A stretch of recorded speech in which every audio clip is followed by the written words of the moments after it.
Hello again, friends. Today we're taking a look at the Lotus Retrograde, which specific number was 15798.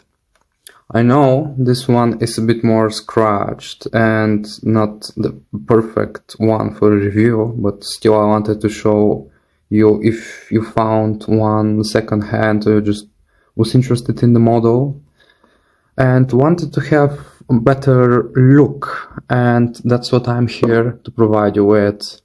Like always, I looked up for this one before buying it, and there weren't any reviews, just people trying to sell it with different language text, showing it poorly. So here I am, here to help you guys make the best decision for you and for your collection and your wallet especially.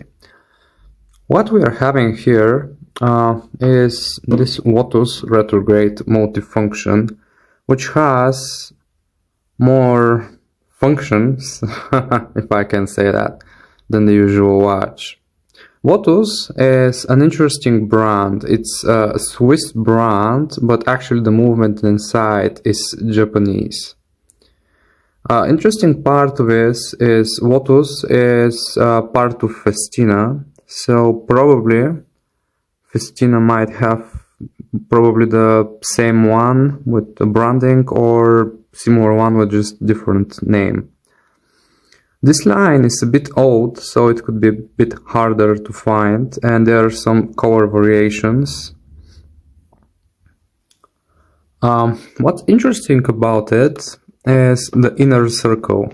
Looks like a bit of an inner bezel. That was like one of the reasons I got it. And the wick that's here. It's stainless steel and screw down crown. I'm gonna make to check the size.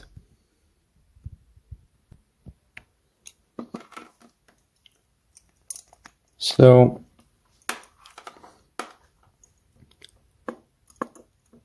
the case diameter is 41 millimeters. I hope you can see. Look to look in this way is 5 centimeters or 50 millimeters. I know this is a bit of more importance. Not a lot of people show it. And the thickness of the whole watch is 13 millimeters. Trying to show you, sorry for the bad thing, I just don't use it that frequently.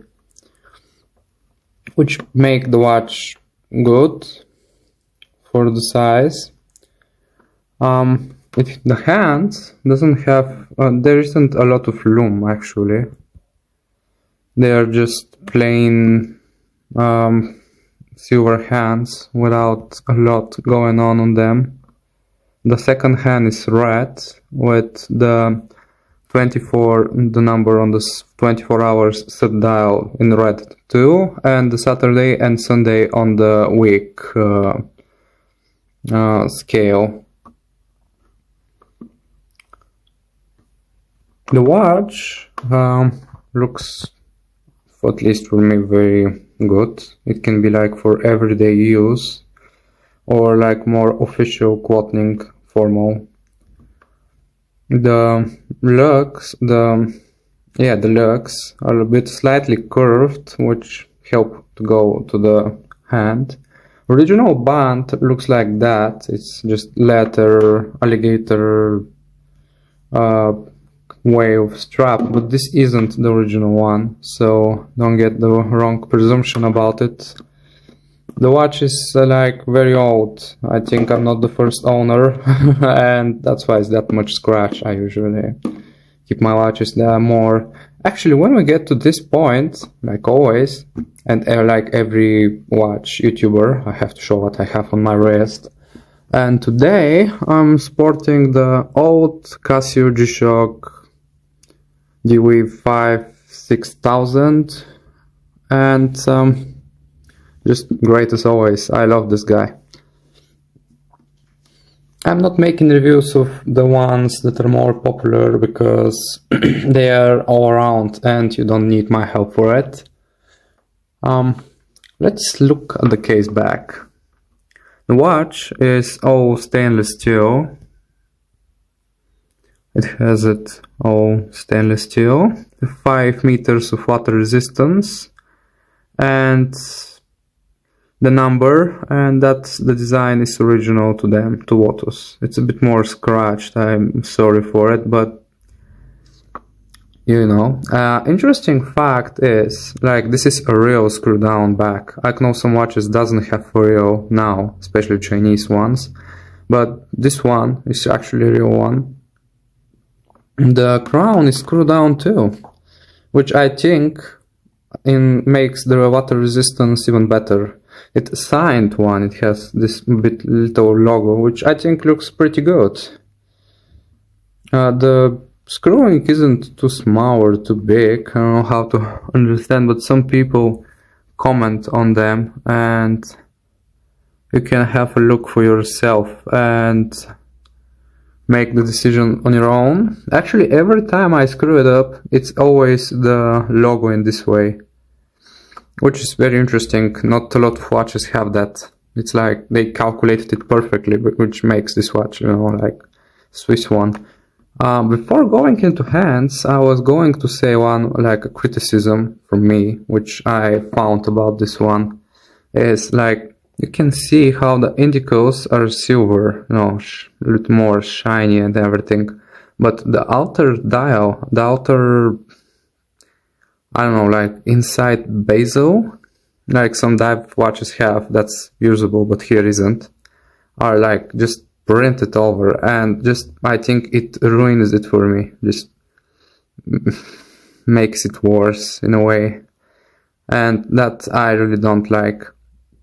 About the hands, the small ones are all of the same kind, just small silver hands, and the hour and minutes are mirror brushed, and they're like a bit slightly curved from the center, so they could be more visible, but most of the time they are in fact visible, just most, not every time. And you know, you can see how the hour indicals just disappear at some points, but those don't. And what I don't really like about the watch, the design of the dial, because I think for me the most important thing about the watch is the dial. Those sub-dials with these white circles around them just doesn't match the whole, I don't know, just looks a bit weird. Just I just focus my eyes only on them and not on the watch itself. I think they should have made something similar to that in the weak sub-dial.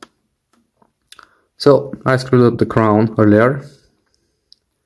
On the first click, you can change the wick. In the instruction manual, when I read it, they said that you always should end up on some day like that in the center, not just staying like that or leaving it like that, because it's bad for the movement.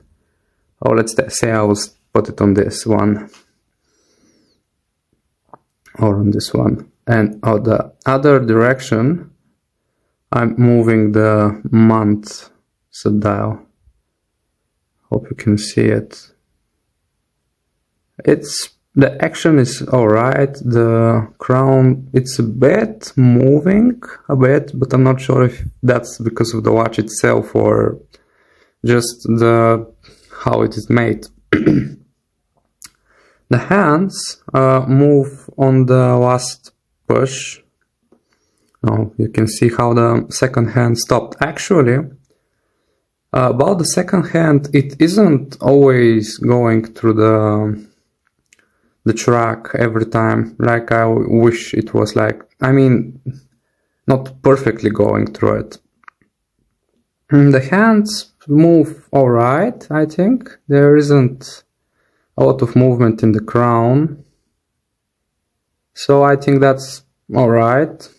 I will try to show you so you can see the more parts of the dial by this way. And you can see how the second isn't always being perfectly hitting the markers. Like at some points it does, but not all of the time.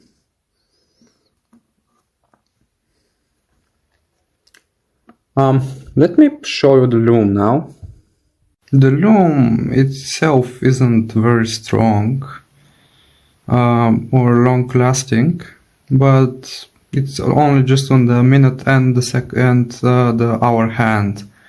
They can be seen pretty well, just the tip of them.